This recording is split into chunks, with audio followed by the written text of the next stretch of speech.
Welcome to our first evening of the 2019 Wilderness Speaker Series. We appreciate everyone coming out and braving the colder temperatures and joining us this evening. So, my name is Meg. I'm the Stewardship Coordinator for the Bob Marshall Wilderness Foundation. And tonight, along with our friends at Montana Wilderness Association, the Northwest Montana Forest Fire Lookout Association, and also the Natural Resource Conservation Program here at FBCC, we are all partnering together to bring you this series of different topics, including conservation, preservation, history, and adventure. Just a little bit about the Bob Marshall Wilderness Foundation. We work to keep trails open in the Bob. Our focus is on wilderness conservation and engaging youth and adults in wilderness experiences that will hopefully not only change their lives, but instill a lasting land ethic.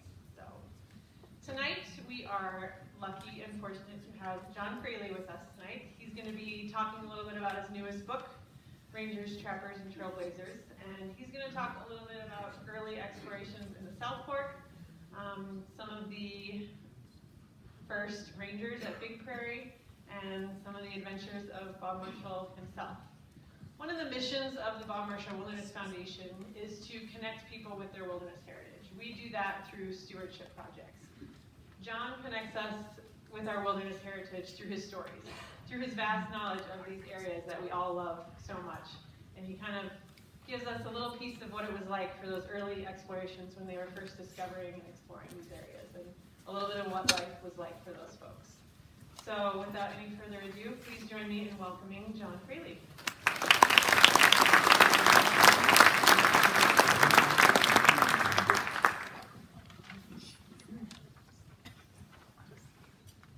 Testing. Can everybody hear me okay? So what we're going to do is go through and correct the trivia contest first. And then we're going to collect them all, and then at the end, we're going to draw three or four names for free books for my book, my first book, or my second book, or last book, or my second book. So is everybody done making theirs out? And I know somebody's going to get them all right with this crowd. Okay, the first one. How many miles did Bob traverse through what is now the Bob Marshall Wilderness Area on his 5-day trip in 1928? And I'm going to be talking about this tonight in detail. How many miles? Just one person. It was over 100, all right, but the actual answer is 182 miles in 5 days. And he wrote everything down, and I don't know how he did it all. No rest days. Okay, number 2. What year did Bob Marshall die, and how old was he? That is right, D. He died in 1939, and he was 38 years old. He died on a train from Washington, D.C. to New York. And you can go ahead and just kind of keep track of how many you're right. I want to see if anybody gets them all right. Number 3, what famous public lands area in Alaska did Marshall name on his exploratory trip in 1929? Gates of the Arctic. I'll be talking about that. By the way, that's a 28-year-old kid naming Gates of the Arctic. Yeah. Bob Marshall was an original founder of Wilderness Society. How many people have all the right so far? Okay, all right, looking back here. What 2 areas besides the Bob comprise the Bob Marshall Wilderness Complex? Scapegoat and Great Bear. What landmark article did Bob Marshall write in 1928 in the U.S. Forest Service Bulletin, the nationwide publication? Anybody know? Wilderness has a minority right. And I'll be talking about that today too. What is the largest lake in the Bob? Big Salmon. Anybody still have them all right? Oh boy. The Wilderness Foundation people are going to win all the books. I don't know if that's fair. I have some more with me though. So. All right, what iconic feature in the Upper South Fork did Bob climb on his trip? It's actually the Chinese Wall, Salt Mountain and the Chinese Wall. And it's not far from the most remote spot in Montana. And number 9, what flagship ranger station did Bob stay at for 2 nights, and who was the ranger there then? It wasn't Gordon Ash. It's too long ago. He's getting up there. It's Big Prairie and Henry Thol. And we'll be talking about that quite a bit. And finally, now this is a tricky one. When was the Bob Marshall Wilderness named and established? 1940. It was named and designated on August 16th, 1940, but it was actually codified legally when the Wilderness Act was passed in September of 1964. So we'll kind of give you credit for either one. Anybody get them all right? Okay. The only way you can get them all right, Sue, is you have to tell me who designated the Bob Marshall in Bob Marshall's honor on August in 1940. What's that? It was Evan Kelly, the regional forester, that recommended it. So basically, he recommended the Bob be designated, but it wasn't legally designated until 1964. Okay, if you want to hand those in, you guys want to go ahead and collect the. And then what we're going to do is we're going to draw from those and give away about 4 books or so. So pass it down maybe this way.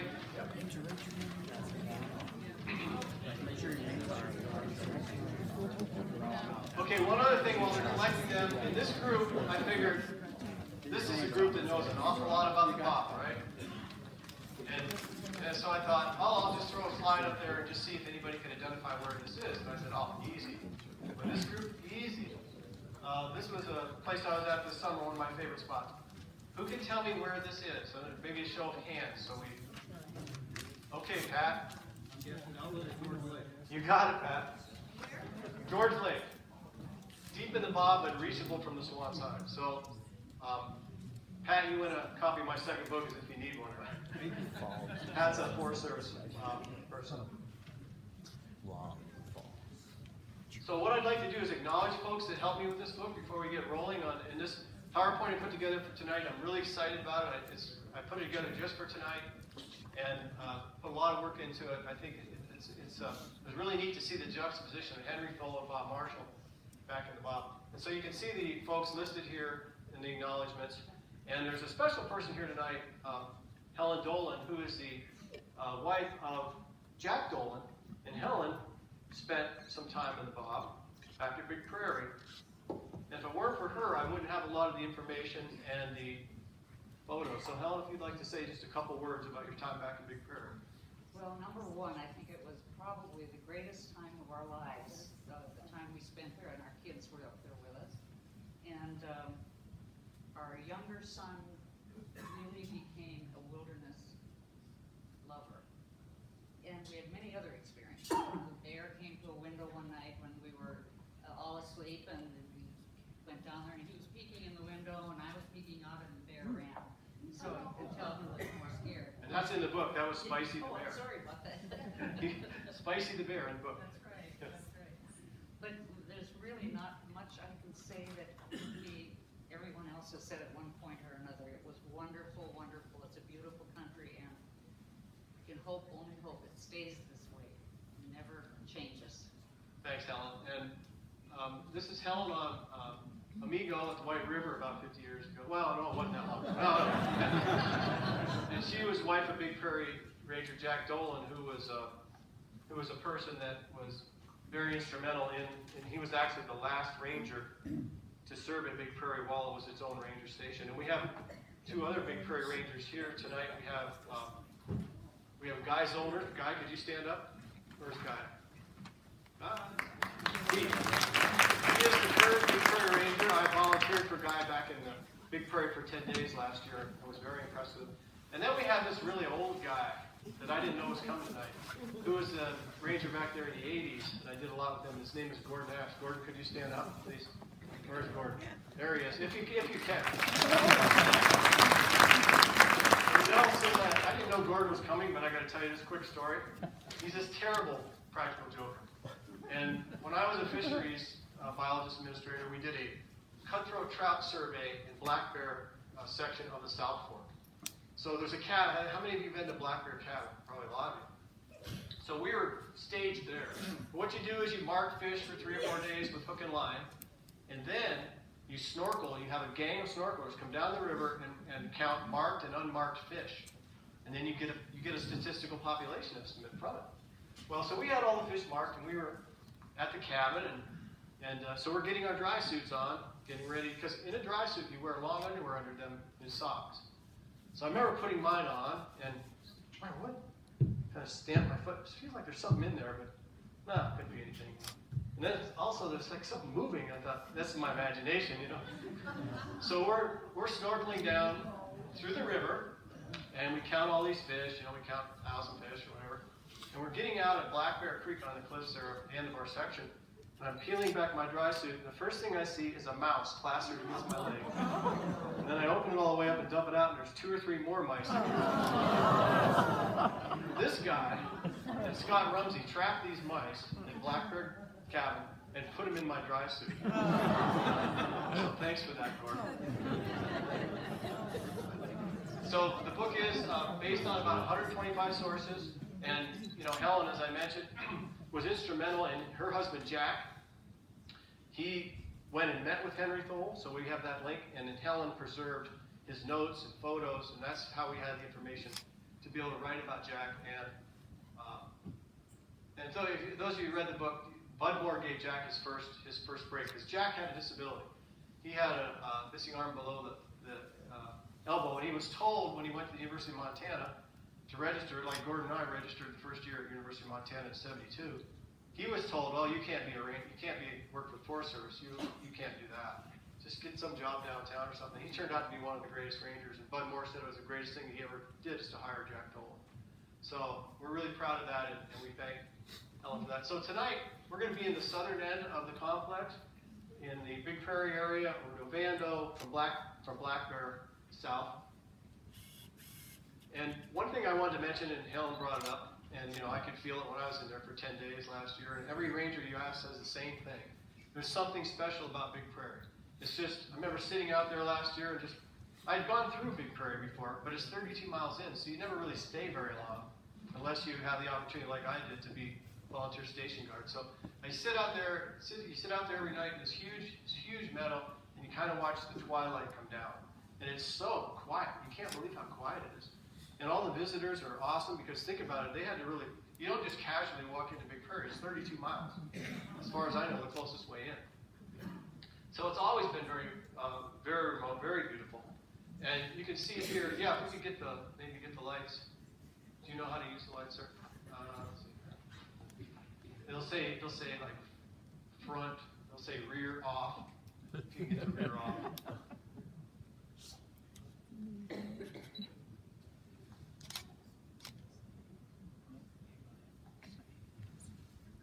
Should be some offs there.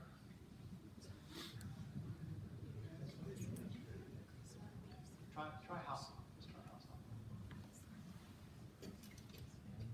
Is that okay? Okay, so this is Guy Zollner, who you already have met, and this is Bill Workman.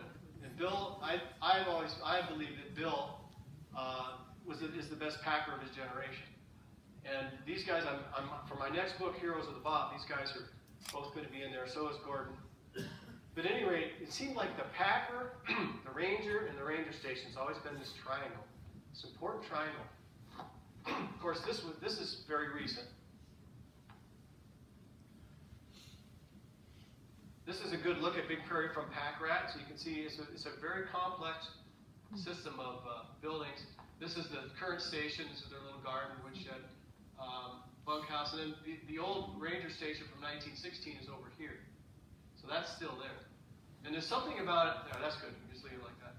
There's something about Big Prairie besides just the Big Prairie. It's got this incredible river, incredible population of West Slope cutthroat trout. And everybody that goes through there seems to love it. And between 1899 with Thomas Danaher and 1969 with Jack Dolan, it was its own ranger district within the wilderness, which is very unique. And in the book, I say some things about each of the people, each of the rangers that served there.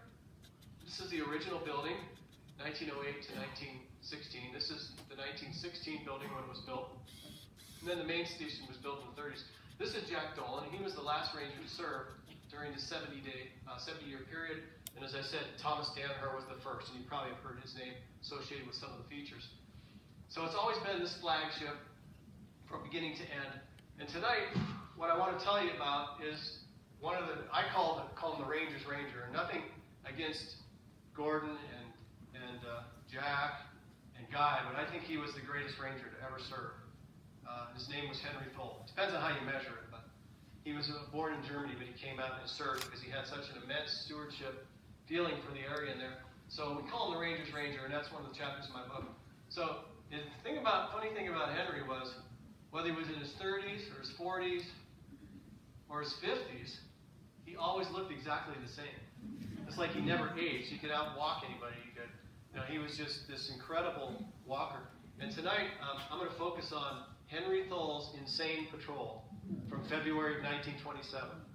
And when I'm done, you're going to see what he did and see if you agree with me that it was the craziest and most haphazard and reckless patrol ever conducted in the South Fork. So first of all, the game warden in Ovando, Harry Morgan, he reported to Henry, this is in the wintertime, so obviously Henry's in Kalispell, he's not back in Big Prairie, and he said there's some beaver poachers working in the Danaher. They came in from Ovando.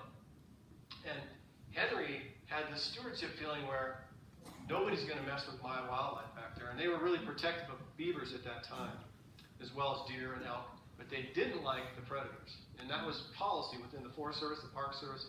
It was the conventional wisdom. So Henry had his idea. Okay, we're going to cross the Swan Range, and we're going to go down Big Salmon around, and we're going to come at them from the north. They'll never suspect it. It's only going to take a couple days to get to Joe Murphy's cabin on Murphy Flats. So we'll just take a couple days of food. We won't take a tent. And we'll just head in there quickly. And then, because we have cabin, we have Big Prairie, we have Danaher cabin. So we can come up and sneak up from behind them and nab them. So that's what they decided to do. So that first day, and some of this again is I just took off of Google Maps. So imagine it with just way more snow on there. They went to the top of the Swans. They were dropped off, and it's a little bit hard to understand exactly where they went over the Swans. Dave Owen doesn't agree that they went over and down Terrace Lakes. He thinks it would have been possible. But Henry claims they went to the head of Buck Creek, which is where they would have gone. But at any rate, the first day, it was very difficult. They got maybe about 8 miles. They camped near the divide. And so now the backcountry is plunging into 40 below zero temperatures. They have one axe, they have no tent, and they have 2 days of food. So they crossed the Swan Divide at Buck Creek and then mush past Terrace Lake to Cataract. That's the only way I can figure out how they went. They went ahead of Buck Creek. And what Henry said was, when he was interviewed in the 40s, the 50s, and he died, he lived to the 70s, he said, we made this crazy leap from the top of a cornice up there. I jumped down 12 feet or so, hit the snow below it, and started a snow slide, but I was able to get out of it. And then poor Jim had to do the same thing, Jim Deal. The guy he went with was kind of a college kid, because in Bob Marshall's journal, I didn't know this, but he says, yeah, I met Jim Deal, and he had just graduated from Penn State in 1925. So he was kind of an Eastern, I'm just guessing, not nearly as tough as Henry. So Henry had someone with him that was slowing him down. And so Henry said it was always the closest call with all the stuff he's done. So they make it to Smoky Creek, and then they camp night number 2, and they're already pretty much out of food, and they're not anywhere close to where they thought they were going to get with that amount of travel. So what happened is all this snow is dumped on them, and it just slowed their progress. You can see when you look at how fast they were moving really slow, and Henry's not a slow-moving guy, so obviously they were getting dumped on, had a lot of loose snow. Something similar to this has happened to me in the Bitterroots. So you can kind of identify with what happens. You drop down off and think, oh, I'm on the downhill now. And you hit the flat, and it's like, oh, you're wallowing through the snow. And as I said, it was plunging into this 40 below zero temperatures. So Jim seemed to be awkward on his webs. He couldn't keep up, so Henry had to go slow and had to bring him along, obviously. And their pace kind of slowed to a crawl. And all night, Henry had to chop wood and keep them. Have any of you ever been in the high country? It's happened to me a number of times back in my foolish days, where you don't have a tent or you have a tube tent or something, and you have a fire you're keeping warm on. And you can put boughs down and try to keep it above the snow, but usually it'll just start melting its way down, and pretty soon you're like 4 feet down. Has that ever happened to anybody? And this is what's happening to them, and when you think about it, it's 40 below zero, they have no tent. I mean, they're in danger of freezing to death, for sure. If their axe broke, and with all that snow trying to get it to wood, they probably would have frozen to death. That's what Henry said. So he did all the chopping because he was afraid that Jim might break the axe. So then they're on day 3 now, and they're not even close to where they were supposed to be. And they go down, farther down on Big Salmon if you've been down that drainage. And remember, there's creek crossings and everything else. I'm not sure if they were all frozen up. So then they camped night 3 without going that far. And we don't know the exact number of nights they camped and so on, or where they camped exactly. But night 4, they were somewhere along Big Salmon Lake. And they're down to no food. Henry gets to Big Salmon. I took this picture, I think it was in 1992. I'm sure it was much snowier then than that day. And he thought, I'm going to catch a bird or a squirrel and I'm going to use it for bait. He must have had a hook and maybe some thread, I don't know. But he tried and he gave up. He couldn't catch them, so they just kept going. And at this point, Jim's getting really weak. You can tell he's getting weak. So that's camping night 4. So Bud Moore always taught me this, and those of you that know him, I know Gordon knew him really well. And he said, humility, caution, and care will bring you back from the trip. Well, the way I see it, and all I can tell, they didn't have any of that. This was reckless, careless, and it was no caution at all to do this. And it was just sort of overconfidence. And so they had gotten themselves into something at this point. So Henry and Jim, they survived that additional night at 40 below. And I've been meaning to go back in February 1927 in the Interlake, or I tried to find online and just see what the temperatures were out here the day, because they were in there for 2 weeks, so I don't know the exact days, but you can get an idea. So they keep going then, but when they get down into the South Fork bottom proper, Jim he gives up. I give up, I can't make it. And Henry just drags him to his feet, keeps him going. They're heading for the Joe Murphy cabin, which was still standing. So they mushed from Brownie Creek, and then they made it to Murphy Flats because of Henry in the teeth of that blizzard. And this is an incredible picture. This is one of the pictures that Helen preserved, and it may be somewhere else too. But so near the end of the 5th day, they made it to Joe Murphy's cabin and survived. And you know, Henry obviously saved Jim Deal's life. And they survived this approach to the north that Henry's going to zip across and surprise him from the north, and it's taken him 5 days just to get here. So things are not going well. They rested a couple days here, and this is what's so incredible about this picture is Henry convinced the Forest Service to send him back east to take a photography course. And he learned how to use a self-timer, and he had a really nice camera. And this guy was so tough. On a trip they almost died. He's taking self-timer pictures. And I'm thinking, I wouldn't be thinking about pictures. I'd be thinking about trying to live. And I'm thinking here, I don't know, those of you, I don't know, what do you think, Gordon or Guy? But I'm thinking they've probably been here a couple days and rejuvenated themselves. And now they take this picture before they head to Big Prairie. This is my guess. So then they go from Murphy Flats and make it to Big Prairie on day 8. It took them 8 days to get to Big Prairie. And so they finally made it. And Big Prairie was all snowed in, and the thermometer, when they stepped on the porch, read 47 degrees below zero. But the mercury was stuck in a blob at the bottom that was actually colder than that. So nobody knows how cold it actually was. And you know, I've just listened to presentations by the Forest Service, and I know a lot of you have been on really tough snow surveys, like Guy, I know you have. But as far as what they had to work with, I think that this was one of the really, really toughest trips that any rangers have ever made. So all this deep and unconsolidated snow and it's super cold, they weren't even quite halfway yet, believe it or not. And so they spent a couple of days stocking up and preparing for the mush to Danaher. And I don't know if Big Prairie was then what it's like now, but I mean it is like the vortex for food in the bottom. I mean, in Big Prairie right now, you wouldn't believe how much food is in there. This huge root cellar that I think Gordon built, and this giant part of the building with food. I mean, that was the thing that really struck me when I walked there. Oh my gosh, look at all this food, you know. So they were probably just dying for this food. Think about how much they were trying to get, you know, pining to get to all this food. So I'm assuming they had plenty of food. They stocked up, prepared to mush up the Danaher to catch the beaver poachers. So they went to Basin about 12 miles. Now they're at day 11, and we don't know exactly where they camped and so on. And then they got to the divide about 12 more miles for day 12. And this is some of the photos that Henry Thol took of the area. This is a Danaher cabin in 1915. He took this picture, and it's a pretty good picture.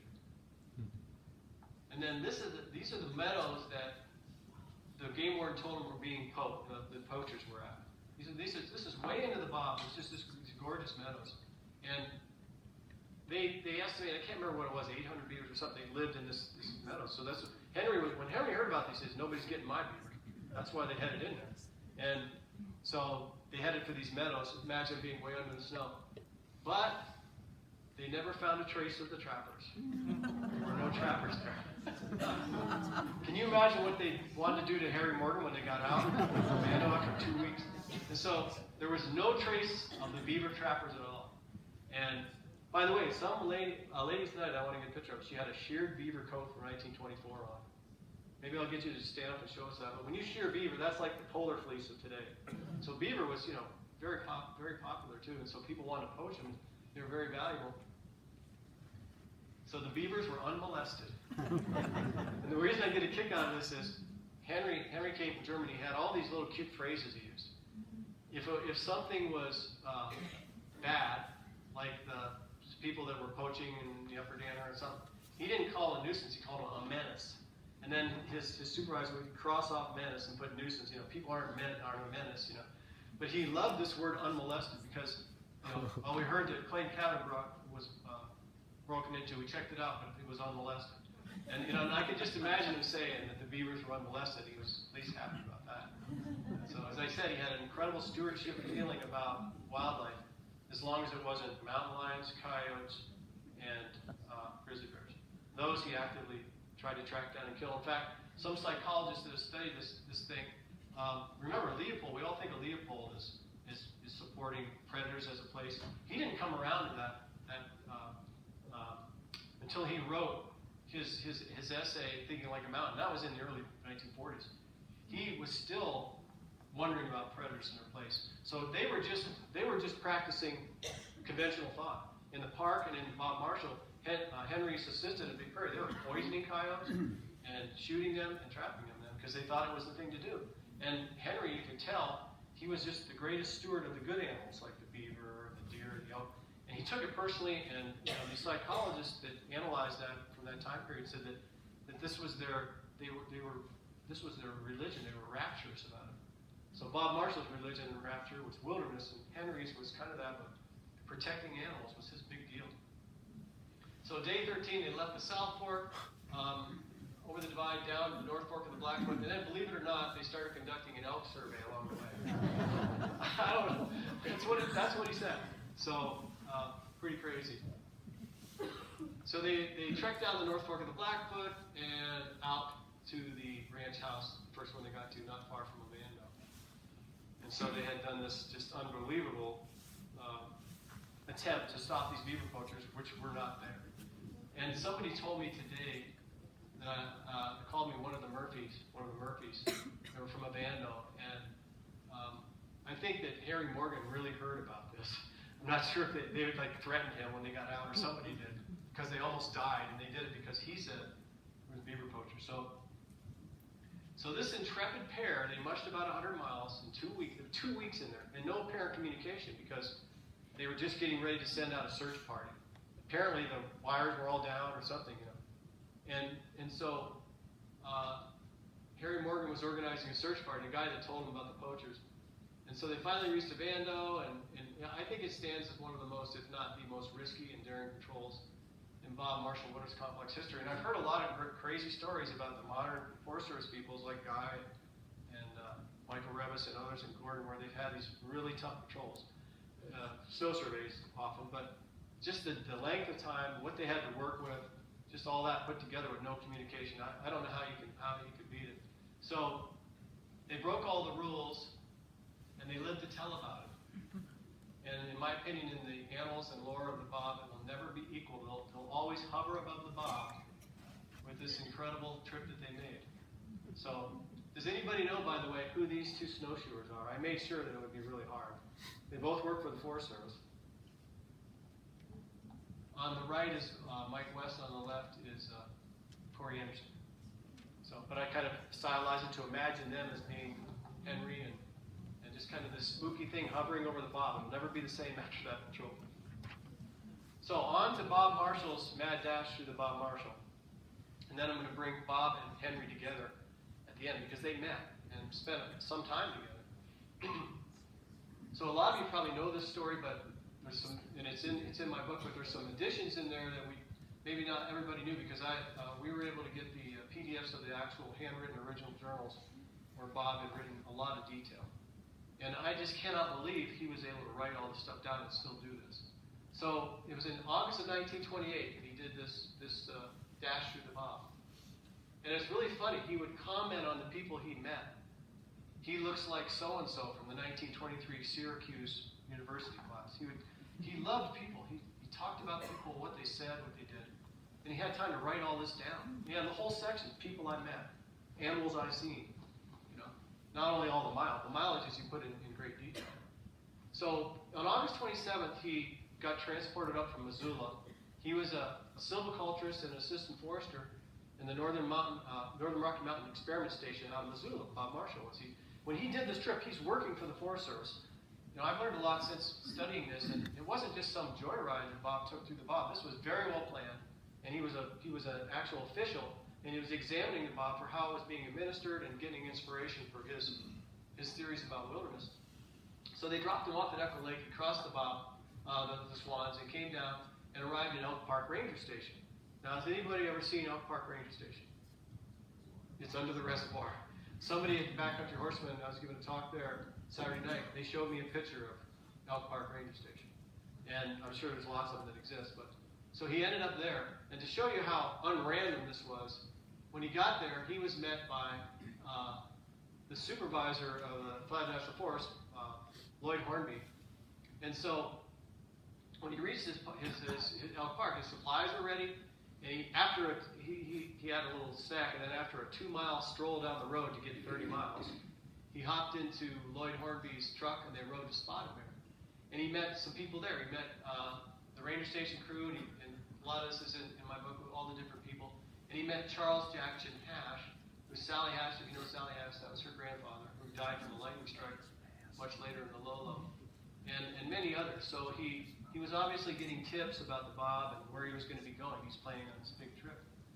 And what's really interesting is the day, it's just the way things juxtapose. The day before he hopped in, the day he was driving to from Missoula, his article, Wilderness as a Minority Right, appeared in the National Forest Bulletin. And so that was published the day he arrived in the Flathead and the day before he started in and met Hornby. Now, do you think he was talking about that a little bit with Hornby? Yeah. Because Bob Marshall was so enthusiastic he could barely sit down, let alone avoid preaching about wilderness.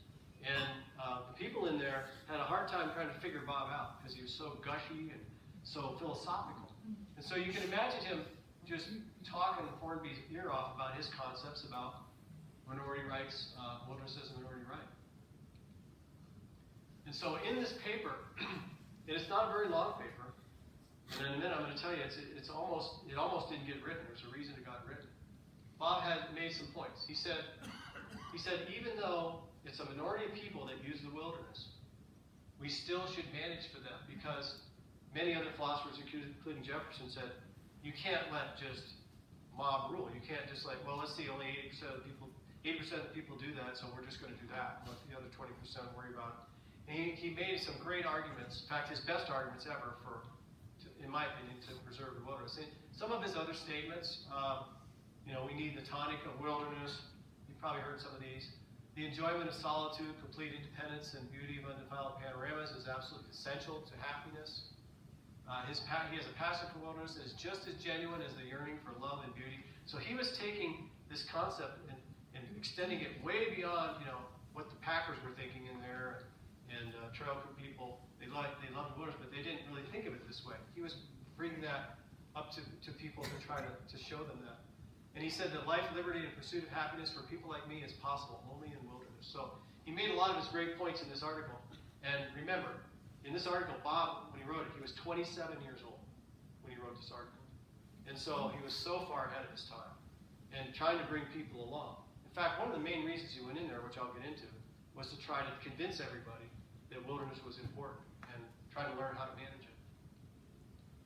So we almost didn't have that article, because as I found out, because Susan Matter did a search for us, Manly Thompson, the three or 4 months before that, wrote an article called Called from the Wilds. It's very sarcastic.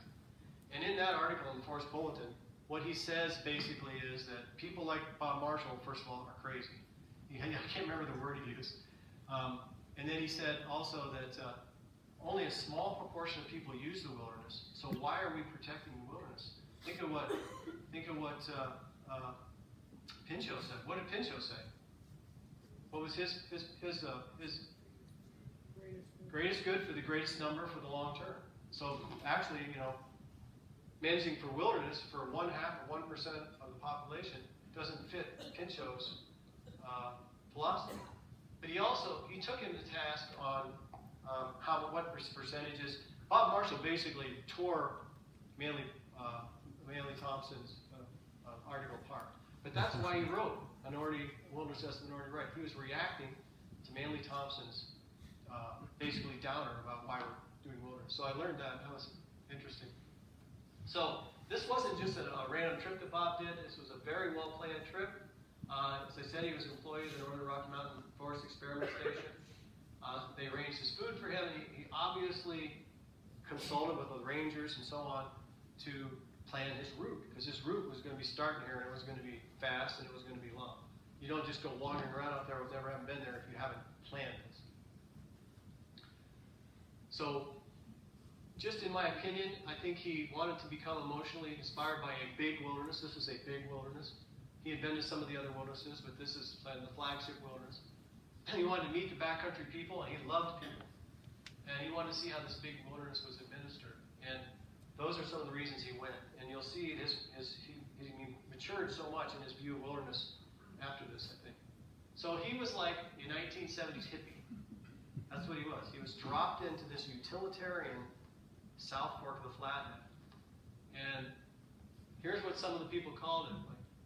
He was odd. He was a little off.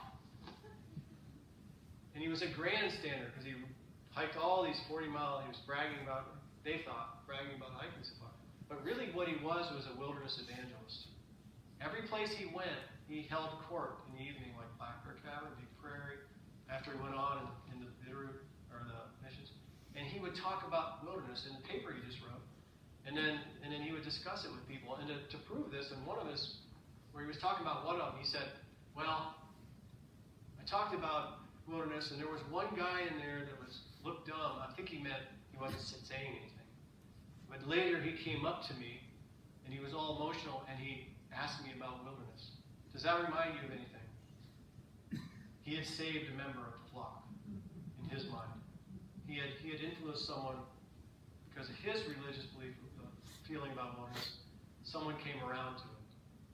So that's what he did everywhere he went back there. So on August 29th, after he got to Spotted Bear, he trekked around the ranger station, went to Spotted Bear Lake, and then he went up to the Spotted Bear Lookout, and he came back. And then he walked up to Meadow Creek, and then on up to Black Bear, same day, 40 miles, and met with Jim Deal, who had just almost died the year before on that patrol with Bob.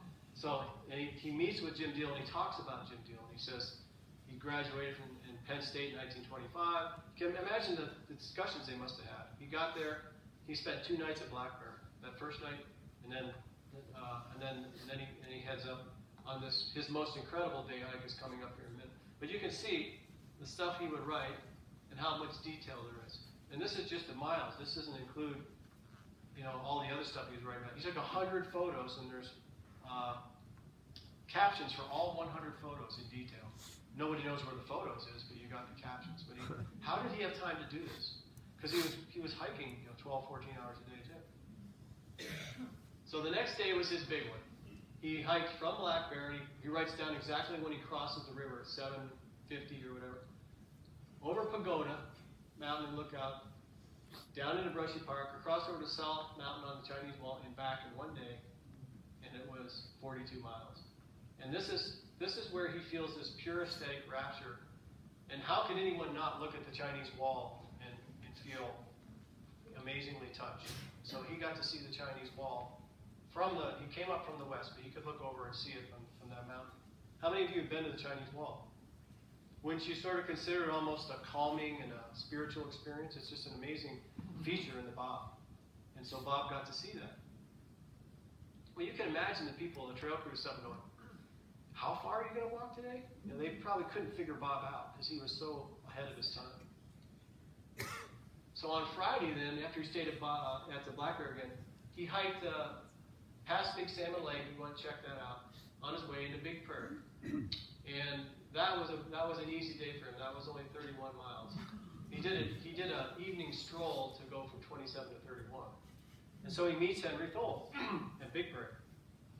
And obviously they're very kindred spirits because he writes a lot about Henry Thol. When I first saw this, I had written Ranger's Ranger before that chapter, before I really read the parts about what Bob wrote about Henry. I was just stunned when I saw that here's a character I'm working on, and here's Bob Marshall, met him, and they're talking, and they're finding common ground. So you saw Bill Workman and Guy and Big Prairie in modern times. So this is what it looked like when Bob was in there. We had the Indian, he called him Indian Packer Mose Delanor. I've seen that name spelled now 4 different ways because Saturday night somebody showed me another way that it had been spelled. But he was an Indian Packer anyway. And then of course Henry Thol was the Ranger. And this is this is what the Ranger station looked like in 1928. So Bob met those folks and he was very impressed with them. And I'm not sure what they thought about him though. But I think they were just astonished that someone was so spiritual about the wilderness. And so Bob documented everything, as I mentioned, and he devoted a whole section of his journal to people met. All kinds of details of what they looked like, what they said. And he was very impressed with Henry because he wrote more about Henry than he did about anybody else. He noted how he packed up and down South Fork for Big Prairie in 1916 and 17 when the nearest road was 90 miles away at Coram. He talked about him being a fine photographer because Henry was sent back east, and I'll bet you there's some photos of Bob in there that Henry took, and we'll never know. But I'm just guessing there might have been. And so he spent 2 nights in there. So he talks about how he came out from Germany, on to California, Gold Rush, and then over to Montana and Big Prairie. And so he obviously was very impressed with Henry Thol. So then the next day on September 1st, we're on day 4 now of this dash. He made this hike to Tilson, sort of the head, you can look over the headwaters of the White River, Flathead Alps, that area. We don't know exactly where he went up there. When I was at Tilson last summer, there's still some rocks left from the lookout. He probably went there and then along the spine and over to the Flathead Alps. And so he was seeing these incredible vistas. And then that night, he took a stroll to he called it the Danaher Trail. He took about an 8-mile stroll to, this is the junction of Young's and Danaher Creek. From Big Prairie, it's somewhere around 4 or 5 miles. I'm not sure exactly, but anyway, he strolled over there and back for his evening walk just to make sure he had enough miles. And I always kind of wondered if Henry Thol didn't walk with him, because he obviously spent quite a bit of time with Henry because he learned his whole history and all that. Because they would be kindred spirits. So then on October 2nd, he left Big Prairie, crossed the bridge. This is 1924, and he hiked out to Holland Lake. 2 weeks later, he was at Johns Hopkins working on his PhD. So this guy he's 27 years old. He's done all that. Well, after September 2nd, he went and he did 2 crazy days in the missions, and then back to Missoula. But he did all that at such a young age, and he was so gifted, both spiritually, how he interpreted the wilderness, how it affected him. And he was doing this when this was very much against the grain of the average person, that was in there. They were very utilitarian. They were looking to do utilitarian things. They weren't thinking about this kind of he was there. He was right up there with Leopold when he was in his 20s. And so he went on to do that PhD work at Johns Hopkins and left right after he came out. So just to summarize this dash, it was 5 days. I didn't count the part about the 30-miler from Clayton Lake because I started at Spotted Bear when he was in the South Fork Range there. It was 182 miles, 37,000 feet of elevation. He wrote all this down. And you can tell he didn't recopy it. He wrote it while he was in there. I don't know how he did it. He met dozens of Forest Service folks and recorded impressions of some of them, what they looked like, that kind of thing. For example, he said Charlie Hash looked like some guy from the 1923 Syracuse University forestry school he was in. he preached wilderness values everywhere he went, and he did that after we went over the missions too. So he had like this little come to a religion meeting at night, whoever would listen to him. That's what it looks like to me anyway. You know, some of you may disagree, but that's how I interpret it. He was just gushing with this enthusiasm. He was just gushed with it, as any of you have read about Bob. You know, but he was in the middle of utilitarian 1920. He would have fit perfectly into when Gordon and I started at U of M in 1972. He would have been perfect, you know, the environmental movement and all that. He's doing this in 1928. It's almost like he was plucked out of the future and dropped in to 1928. And again, he practiced this wilderness evangelism, kind of saving his flock all the way through there. So if you summarize it, he went from spotted bear to black bear to Chinese wall back to black bear, on to Big Prairie, Big Prairie area, Tilson Lookout, Flatted House, back to Big Prairie, and out to Holloway in 5 days. And he wrote all these things down. I mean, you wouldn't believe how much stuff he wrote down. How did he do it? I just don't know how he did it. So, an amazing thing, and I documented in my book. This is a little more detailed than I did in my book, but similar to this. So, Thol and Marshall, they spent some time together back there. This was the year after Thol saved Deal's life and had that crazy patrol. But Thol was doing these long patrols from Coram to Ovando and game patrols, and actually what he called them was basically patrols to save the game, because they were trapping coyotes, poisoning coyotes, shooting mountain lions, and then they do this. It's a game count. But while they were doing the game count, they tried to kill every predator they could find. And so he was kind of different that way with Bob. I tried to figure out if Bob, what his position was on predators, because I did another talk where I talked about Leopold and Roosevelt and how their attitudes took quite a while. It took Leopold to come around to predators, and you can't find. I've read so much of Bob's stuff, and you really can't find much about what he thought about it as far as wildlife and hunting. He did shoot a few animals in Alaska when he was up there, and he never criticized hunting, but he was more of a wilderness country preserver. That was what he wanted to do, to preserve wilderness. And we all know his history is amazing. But these two, they were kindred spirits. They found a lot of togetherness between the two of them.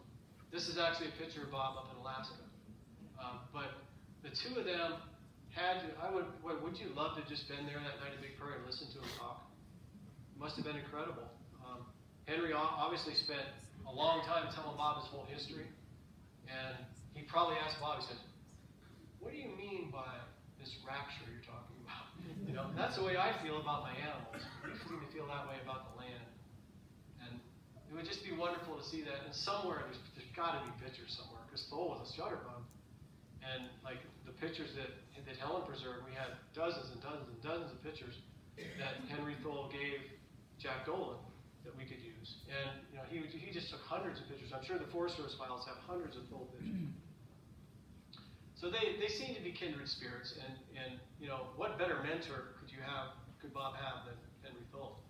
And it just appeared to be that they were both pretty impressed with each other. So in my opinion, I think Bob's trip through the Bob really deeply influenced him and his way he looked at things. I think it gave him a little more practical look at what it took to manage a wilderness, and informed him for things to come. Remember, when he leaves here, he's still only 27 years old.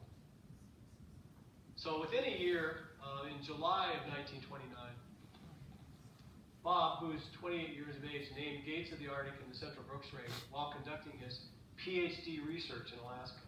Well, he admitted the only reason that he chose the northern movement of timberline in Alaska as his project was because he just wanted an excuse to go up there. That really wasn't his PhD project. And ever since he was a kid, he looked for places on the map that were blank, and he wanted to go and explore them.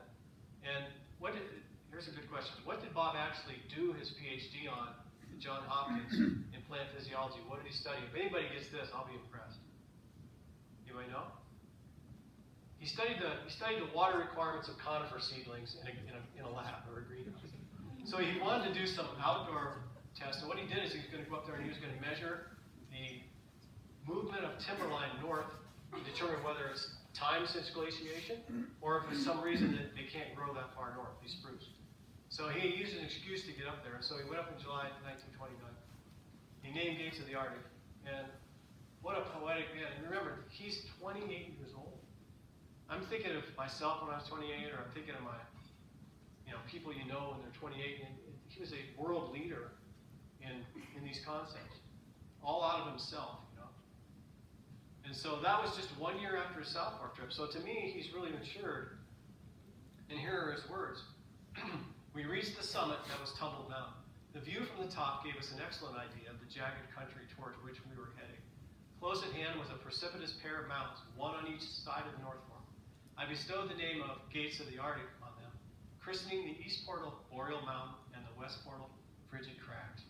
How poetic for a guy that age. And I have a theory about where he came up with Gates of the Mountain. I just gave it away. He was a big Lewis and Clark fan. And so he was always reading about Lewis and Clark. So I'm thinking that, studying Lewis and Clark's trek through Montana, they named Gates of the Mountains, right? So I think that's where he got Gates of the Arctic. That's a guess. I don't know that.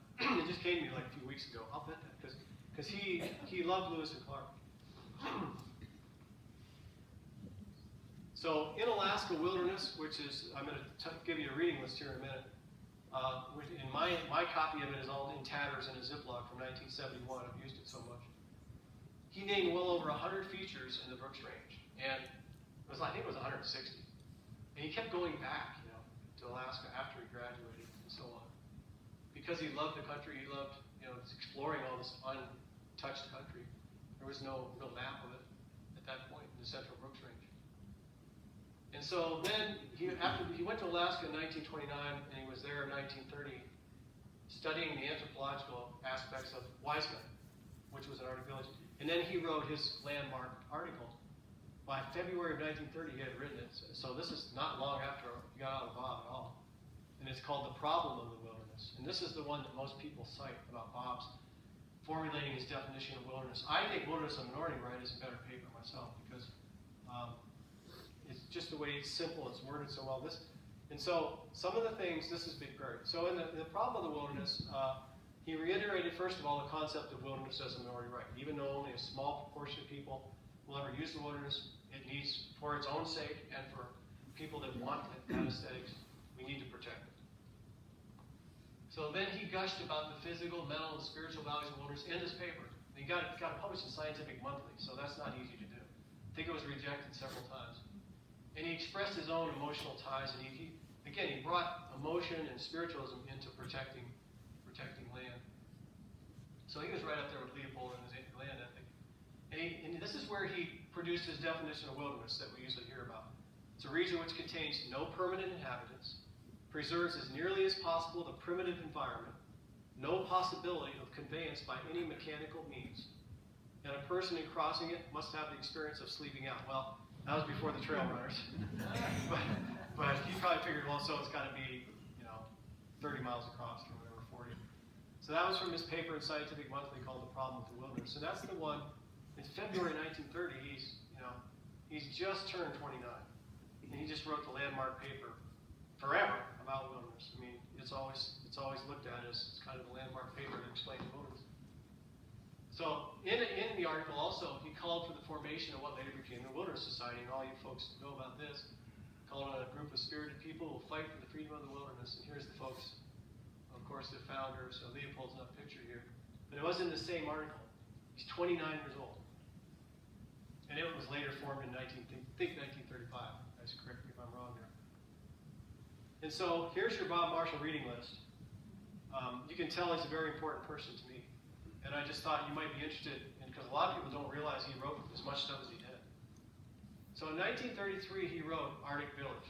And Arctic Village became a bestseller. It was about the little community of Wiseman, Alaska. And he lived there, after he went up there and named Gates of the Arctic and stuff, he stayed up and he lived a year. He said, hey, I really like Wiseman. I'm going to live a year here and figure out why they're so happy. That was his purpose. He thought they were the happiest society he's ever met.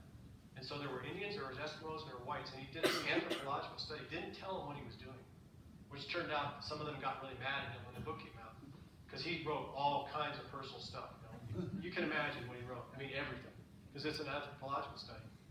And so that was just now re-released into 1991 by the University of Alaska Fairbanks. So you can get that online. Amazon. I got through Interlibrary alone here.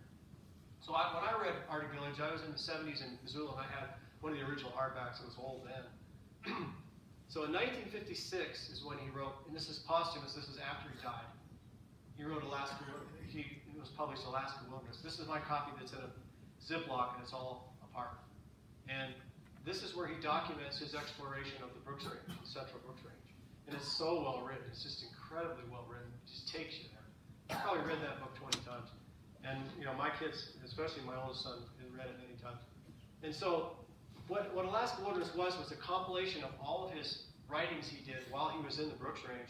He would write up these mimeograph and send them to his relatives. He was really good friends with the Supreme Court members, believe it or not, because he worked for Forest Service back in Washington.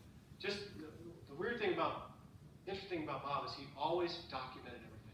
And he would make these a list of how many, each Supreme Court member, how many times they put their hand in their bed, things like that. He was just a fun guy. He just loved people, loved documents. So you can imagine he was writing his element in Arctic Village, where you could tell how many of this person did and what this person did. And he had them all come over and would interview him at his cabin. But at any rate, Alaska Wilderness would be my #1 recommendation, because what's so neat about it is you've got those two books are first person written by Bob. So there's 400 or 500 words of Bob's quotes, his actual words, and they're terrific books. And in 1987, a Wilderness Original came out by Clover. A lot of you have probably seen it. This is the definitive biography. I reviewed this for Montana Outdoors because I was really excited when it came out. And you know, when I first started hiking around in the Bob, and I run into Gordon in there every once in a while in the early 70s. He was outfitting for someone. This is a great map. It's a 1971 Bob Marshall Wilderness map. And it's much smaller than the one now because it wasn't the complex yet. The one they have now, man, it takes over. Every time I try to use it, it takes me over, and I can't get back together. I don't know if you know what I mean. This one's smaller, and it has this great write-up about Bob. And it's like in a capsule. It really. And I remember reading this, going, I want to do this too. You know, I want to walk 40 miles in the Bob because I just started going to the Bob in 1972, 73. And so this is a neat thing. I don't know if the Forest Service has any on file, but I have 2 copies of this. This is from 1973. So in 2001, just to give you a little bit of my personal time, in 2001, for Wild Outdoor World, I wrote an article called Wilderness Hero. And it was about Bob Marshall. So I was thinking, you know, trying to inform the kids about Bob. And then, well, in 1990, my oldest son was born, and I named him after Bob Marshall. His middle name is Marshall, Kevin Marshall Fraley. But I didn't mean that he had to do what I'm going to show you he did next. So he went to Alaska instead of FECC. I didn't like that, but I drove up there with him at the University of Alaska Fairbanks. He got his bachelor's in fishery, then he got his master's in fishery. And he did it the whole thing. You know, visited the bus out of into the wild. He was just killed a caribou and grizzly bear, Boone and Crockett grizzly bear, did all that stuff. But the one thing he did, Kevin Marshall really did, is he was so interested in the Brooks Range and Bob's trips that he wanted to repeat one of them. And so here he is below gates of the Arctic on a 110-mile trip, and you know, no airplane, nothing, just a little kayak, he and his girlfriend. And they hiked in from Madigan Pass and went 101 miles down and retraced Bob's steps back to Wiseman, Alaska. This is coming down from Madigan, and this is Ernie Creek, if you've read Alaska Wilderness. And this is right below the Valley of the Precipices, and right near where Bob's camp was that he called 101 camp, because it was 101 miles from the nearest civilization. And so I didn't mean for my son to go repeat all this just because I called him Kevin Marshall Fraley, but he did. And that's him at Madigan Pass. So I would just recommend that reading list to you. And I appreciate it. But I want to tell you one little story before. No, I'll skip that for now. Let's just take some questions if we can get the lights. We get some of the lights anyway. But we're right on time here. We're right at an hour, so we have some time to visit afterwards and ask questions. Anybody have any comments or questions? And I keep waiting for someone to say, you know that page 12 in your book where you said that Riley did this or that? That's bullshit. You know? I'm just waiting for something I did to be wrong. with a group like this, I mean, I had to have said something that wasn't right. So, but does anybody have any comments about? I don't know what you think of my theory about, Bob's maturation through there, or what you think of the way we portrayed Henry's trip. Did I get carried away? Is it really not that hard? Does anybody have any comments or questions? Yes? What was Bob Marshall's childhood like? How did he come to be a wilderness person? He grew up in the Adirondacks, climbed every peak, every 4,000 footer in the Adirondacks. His father was a very famous social justice lawyer. He came from a family of, not sure the word, a Jewish family. They had a lot of money. Bob left a lot of that money to social causes and a lot of it to the Wilderness Society and a fund that helped pass the Wilderness Act. So he would go to his family's cabin on a lake in the Adirondacks every summer and pretend he was an explorer, pretend he was Lewis and Clark. And then he went to, got his bachelor's in forestry from Syracuse, and he ran cross country there. And then he got his master's at Harvard in forestry. So when he went on this trip, he was only 27, but he was very highly educated. Very few people back there other than him had a degree. Jim Deal did, from Penn State, but very few people did. So he was not typical of what you'd find in the wilderness when he went through it. I was just astounded at how young he did all these things. Yes? So when he was going through the Bob Marshall Wilderness before it was called the Bob Marshall, what was it called? Well, there were 3 primitive areas established in 1931 to 33.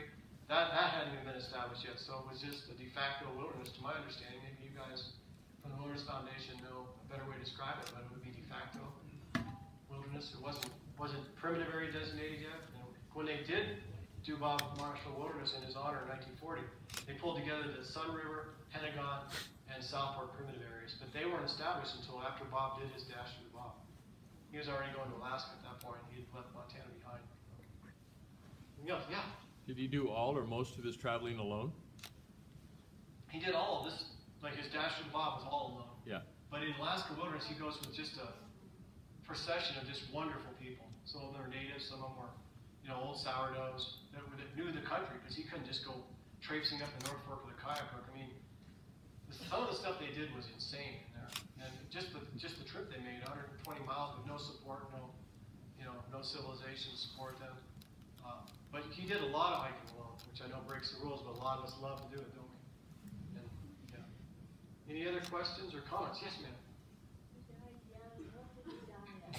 Well, it's controversial because if you read, you read the foreword that George Marshall wrote in the 1956 and then the 1971 versions of Alaska Wilderness. He claims it was not a congenital heart condition. He claims that no one ever decisively found out why Bob died. And people say, well, he hiked himself to death. That's bull. look at the marathoners today. And when my son was running for Gonzaga, he ran 100 miles a week for 5 years. And it's not that. It wasn't that, in my opinion. I mean, I'm just speculating. Glover has a pretty good treatment of it, of what might have been, but we don't know. An aneurysm. He did have a sickness about 4 years before that really put him down, and he came back. But if you read Glover, he has pretty much his whole life in there. He spent a fair amount of time in Missoula. Didn't own a car. I mean, he was very, very rich if he wanted to be, but he didn't do that. He just wanted to be in the wilderness, basically. You can see he spent a lot of his life in Alaska. So, yeah. I've heard some mileage claims that are at least somewhat controversial in some circles, but how did he track his mileage? Is he using maps? I mean, you see 6.5 miles, from one time to another. How did he track his mileage? Well, the Forest Service, the people that work in the Forest Service are pretty adept at knowing where the mileages are. So in the Bob, I'm sure he ran that by them. He may have had a way that he estimated how he's moving 3 to 4 miles an hour. But I mean, it was probably just, well, no, it's 9 miles to go, it's under 5 down whatever it is, they would tell him, or he had researched it. The way he researched things, he probably had all the research. But yeah, I'm a little skeptical about a couple things, because and this is what I was really skeptical about. This one thing about this 1941 or not 1971 map. It says he made several hikes of 70 miles. I don't know how that could be possible unless he's running like an ultra marathoner. Even that, it's hard. When I was at Big Prairie, some guy ran in and then out with a 60-mile run, and he was well trained. he started at 4 o'clock in the morning. And Bob never even started until like 8 in the morning. 8 breakfast, started, walked 42 miles, I'm back at 8 o'clock. I mean, it's amazing. He wrote it all down. You have to take his word for it. But yeah, when he had done the Bob Marshall walk that I was talking about, he had announced that he had walked 30 miles a day more than 100 times that winter before that. So, and it turned into probably 200. But you would notice that on his thing that he would walk a couple extra miles to make 30 or whatever that, when he got back to the ranger station. But yeah, you have to either take it, you have to either believe it or not. I believe most of it. I don't know about these several of 70 miles. I think that said that. I think this is where it said that. Yeah, but what's one day? I mean, when I did my 42-mile hike to the Bob, because I'm trying to emulate Bob, I did it in one day, but I started it. My wife and my oldest son camped at Owl Creek on the 4th of July, 1992, and then I was on the way by 4:30 in the morning, and it still took me till 9 o'clock at night to come out of Meadow Creek. So how he could do it in 12 hours, I mean, I don't know. But yeah, what is a day? Is a day 24 hours? Is a day? Okay, here's what it says. By the time he was 36, Marshall had taken more than 200 wilderness hikes of 30 miles in one day, 51 hikes of 40 miles in one day, and several up to 70 miles. So, but and when you look at his journal, and you look at what he also kept track of, all those feet of elevation, he added up 37,000 feet. I don't know if that's up and down, or if that's just all summaries of the uphill. But he was just a statistician, and he was hilarious when he was in college. He would do all kinds of things about how many times loggers cursed in a day. He'd go to a logging camp, and he would write down the most popular thing. Story number one, most popular story number one. Narrative where narrator is hero. That's number one. And number two was like, romantic conquest. And then he would write down those things and keep track of it, and it's pretty hilarious. He just was this unabashed statistician that loved to kid around. Like I said, writing how many times a Supreme Court justice would put his head in his hands. See, they loved him because he sent them these mimeographed sections of when he went to Alaska and did this exploration. He would send them. He knew that these justices, William L. Douglas, I can't remember who they were, and he would send them those as a serialized version of his, and they would write back and say, "Oh man, we're so glad to get these. It was exciting, but I wouldn't want to do it. It's too tough." How about other comments? Okay, well, I think maybe we could draw for the books maybe now, or can you guys think of anything else we need to do before we do that? Then we can all hang around and talk. Let's see how many books we have here.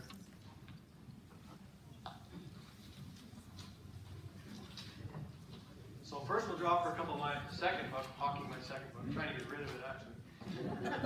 Not really. I think Rocky sells some. I want the bookstore to do well. We're hawking his new books.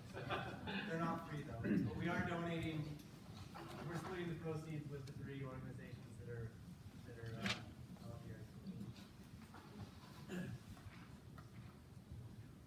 You can maybe look too.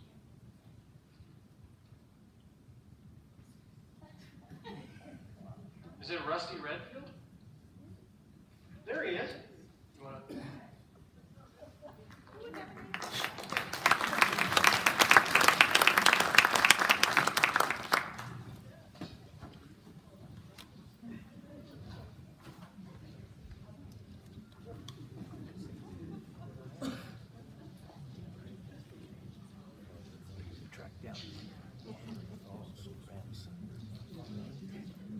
Yeah, I found a couple more. Let's give it a few more. Leon Johnson? Leon Johnson. Oh, there he is.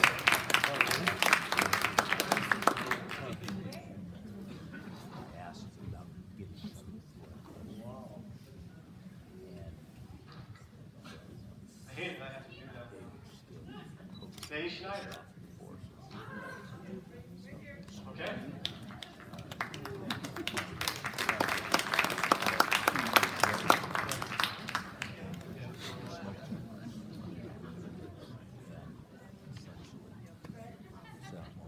Fred Thompson.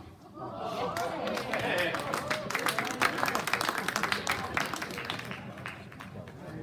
And now for one of my new members.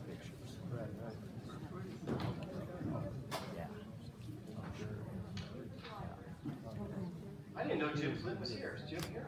Where is he? You son of a gun. I've been running him down trying to get him my next book, and he's been eluding me.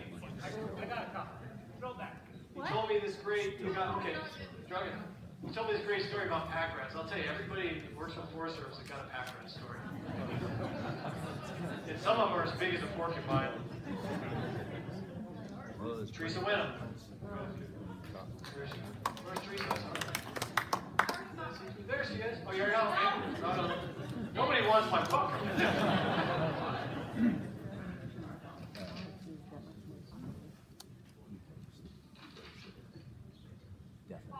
Paul Koch.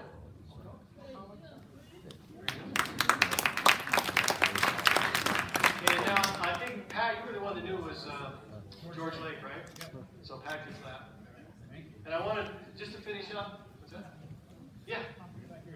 And just to finish up, I just wanted to again acknowledge my thanks for everyone, and especially for coming, because I didn't think we'd get much of a crowd tonight because of the cold temperatures. In fact, the first lady that got here, she turned around and left because it was so cold. I'm going to get back to Wipers. I go, okay, we lost our homie. I'm trying to beg her to stay, you know. And then everybody came, so I really appreciate it. And again, I want to thank Helen and all the old timers that helped me. Several of them that were going to be here tonight didn't make it because of the cold. They were going to help me tell a couple of the stories. But that was my whole purpose for this book, is to make those stories come alive and to keep them from disappearing. Because I noticed that even a lot of people you would think should know had never even heard of Henry Thol. And Henry he deserves a lot of raising him forward, and that's what I did in that book. And so I try to do that with everybody. Like 99-year-old Pat McVeigh, he's in my next book also. It's coming up. So that was a big one too. So unless we have anything else, if I'm up here to sign books or to chat or whatever you want me to do. Yes. What lake is this book slide up? Ah. You'll notice that several pictures of that lake were in there because we had this incredible storm.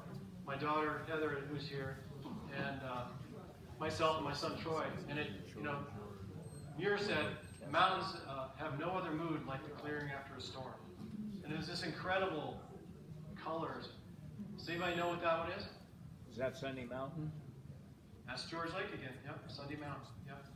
And so I used it as backdrop on something. And I also want to point out my wife. I never get a chance to do this. Dana, if you could raise your hand back there. Dana was a volunteer for me in Upper Middle Fork in 1980 and went in and helped me do some of the fisheries work that my crew did there. So. And my daughter Heather was passing these around, and so I never get a chance to acknowledge her either. And then Lonnie Hansen was helping her out. So thanks to all coming, and it was just great. I'll hang around.